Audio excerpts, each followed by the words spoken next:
Odisha union of journalist पक्षरु पालित है क्रांति दिवस। इंग्रेज को देशरू विताड़ित करने जातिर जनक महात्मा गांधी डाकरे कर बा मोर आह्वान रे सामिल होइतिबा देशप्रेमी संग्राम मानकर स्मृति रक्षा उद्देश्य ओडिशा सांबादिक यूनियन बालेश्वर जिला शाखा पक्षरु क्रांति दिवस पालित हो जाइछि।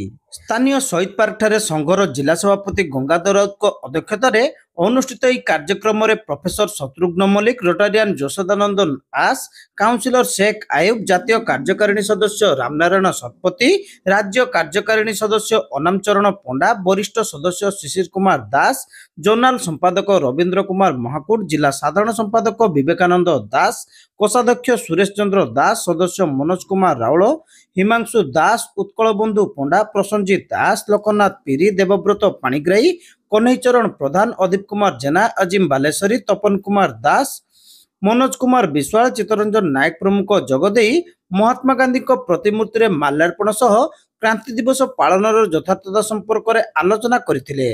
1942 मसीहा अगस्ट 8 तारिख दिन जातीय कांग्रेस बॉम्बे अधिवेशन में इंग्रेज मानकु देशरू हटाइबा जातिर पिता महात्मा गांधी भारत छाड़ आंदोलन प्रस्ताव क्रमे अगस्ट 9 तारिख को क्रांति दिवस बा भारत छाड़ आंदोलन आरंभ होइतिला।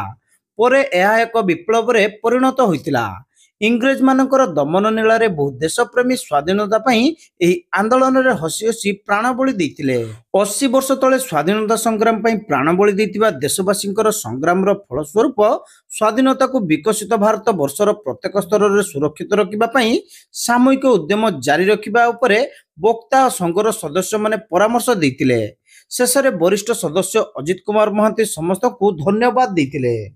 देखो आज हूँ अगस्ट 9 क्रांति दिवस। आज देशव्यापी यह पालन करें ओडिशा सांबादिक यूनियन पक्षर यह कार्यक्रम पालन करते। यह कार्यक्रम पालन करने उद्देश्य है युव समाज को आमर देशप्रेमी स्वाधीनता संग्रामी मान विषय सचेतन करने कार्यवली सचेतन करने कार्यक्रम नि अगस्ट 9 हूँ आज बॉम्बे ठारे कांग्रेस अधिवेशन में निष्पत्ति लिया प्रबल प्रकार इंग्रेज सरकार को भारत हटाई महात्मा गांधी नेतृत्व में कार्यक्रम कराइला। तेणु करबा मोर जो निष्पत्ति निया से अनुसार इंग्रेज माने दमन करते स्वाधीनता संग्रामी मानू हजार हजार लोक गिरफ्त कराइला, जेल दिया से स्वाधीनता संग्रामी मान त्याग बलिदान को आम स्मरण करवा एवं तांकर से जो संग्राम जो भारत छाड़ी इंग्रेज पलैले जो से आमको से स्वाधीनता आनी देती स्वाधीनता बजाय रखापी युव समाज में प्रेरणा जागृत करने से स्वाधीनता संग्रामी मान महान त्याग को सबुदिन मन रखापी आम ओडिशा सांबादिक यूनियन पक्ष यह कार्यक्रम आयोजन करूँ।